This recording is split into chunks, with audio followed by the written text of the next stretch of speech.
so we're doing better with the crate training then. Yeah, he seems to be doing better. Yeah, I'm gonna tell you. Just yeah, the late, we put him to bed late. Yeah, I did. I did about 4 hours, a little bit more than 4 hours. But he's not screaming as much. Right. He doesn't whine. He's going in. And Put when him I in get him in the the crate. morning, he's just waiting for me when I come down. Yeah, putting the blanket all the way over the crate, so it's all the way around it, seemed to work. I was concerned about that, but it, You guys are using a wire crate, right? Wire crate. Yeah, see, that's why I don't use wire crates for Okay. puppies. I use the Airline, the plastic crates. Try. One, because they're easier to clean, and we have, right after we moved here, we had a dog come in with Giardia, and it gave it to every dog in the place. Okay. And there was one whole day, I think we went through probably about 6,000-7,000 megs of metronidazole, and all we did was an assembly line of crate cleaning for a full 24 Okay. hours. But the thing is basically, the one thing I don't like about putting blankets over is because you have to depend on that for a very long time. okay. Suck it up, buttercup. Here's your space, lay in. Okay. That's it. And that's one of the things I tried to impress upon you the first time we talked. Here's your crates. Okay. Here's your space. Shut up and deal. Okay. Okay?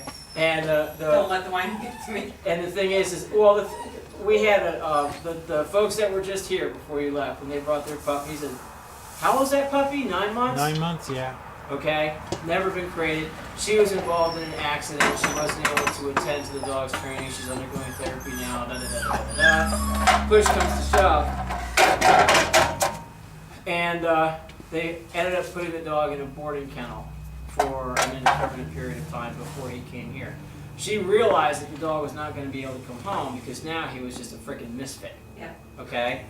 First 4.5 hours that dog was here, he screamed and screamed and screamed and screamed until he was exhausted. And then he slept for a while. And then the next day he screamed again, and so on and so forth. But the bottom line is the easiest way to deal with that, walk out the door. Right. Leave. Okay? The more, and the thing is about puppies, they're much smarter than adult dogs at this age, because this behavior, the reason he's so persistent is because he knows he can get your attention. Just like babies, just like infants.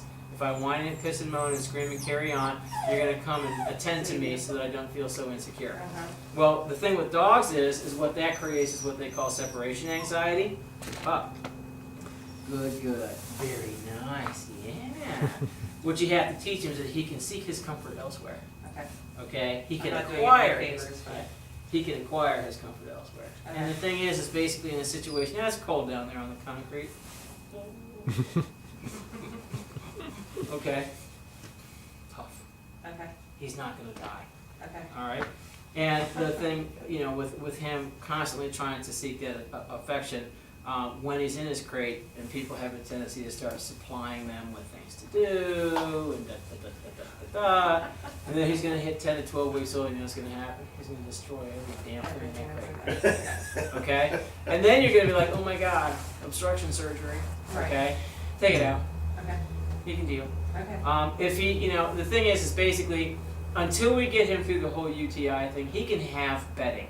It's easier to teach them to be polite to their bedding now when they're young than it is to try and take a dog and convert it to being polite to its bedding when it's a much older animal. Okay. So blanket's okay. The blanket's okay. Plus, as long as he's got the UTI, if he's leaking, you're not having to give this poor guy a bath every 2 days, because he stinks like urine. But basically, toys and stuff are not for crate time. Crate time is lights out. Just like when your kids were small, I told you to go to bed. Yeah. Turn out the lights. No playing games, no none of that, okay? During the day. During the day. And the thing is one of the things that I absolutely stress with people is you cannot teach a dog to be crated by popping it in there and leaving for the day. Yeah.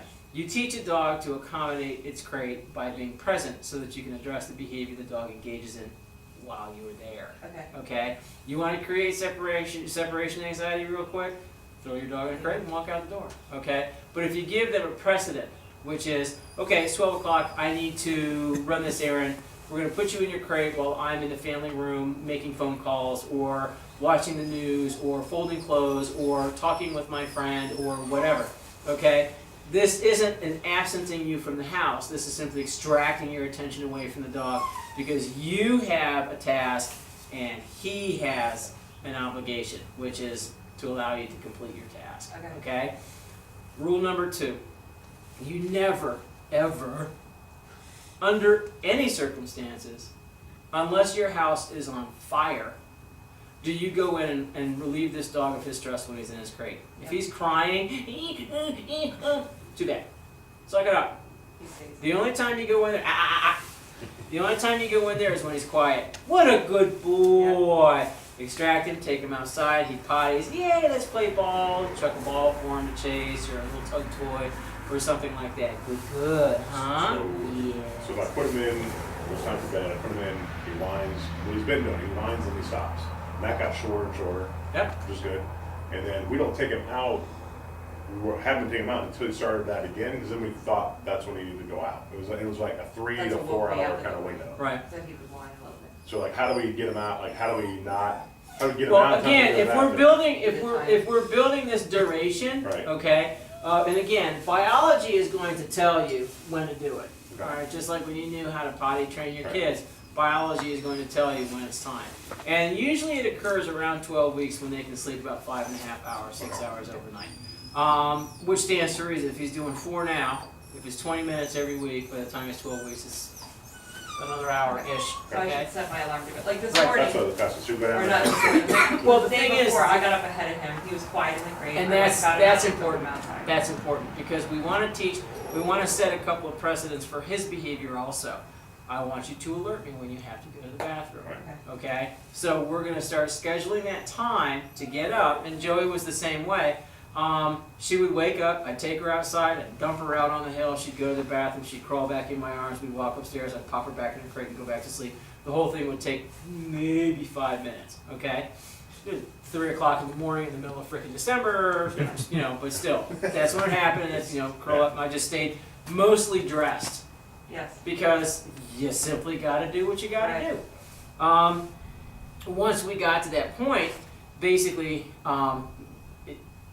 when she started maturing to the point where she was sleeping through the night, she would start telling me instead of me getting up preemptively because I would miss that time slot.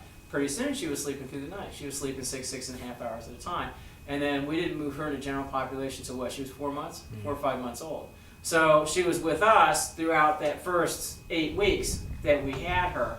And then we moved her down into a quiet room in the house that was below our bedroom so that we could hear if she had to go. And then pretty soon, you know, she was with GP, so she got up when the other dogs did. Okay. And that's it. You let them figure it out on their own, they come to that conclusion a lot quicker. Okay. When it comes to housebreaking and crate training, it's pretty much the same thing. One is necessary in order for the other to occur successfully.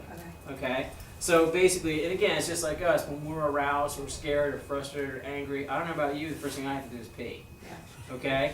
And then it's just like, I can't find a bathroom, and I'm like, oh, God. So, you know, over the course of my life, I have learned that just because I think I have to doesn't mean I necessarily will be able to. Okay. All right? And we build that, just like kids do. You can hold it. Can you hold it? You know, you pile everybody in the back of the car. You're getting ready. Everybody went to the bathroom? Yeah, we're good, no problem. 15 minutes down the road. No, I'm not. Pee. Same thing. Build that duration.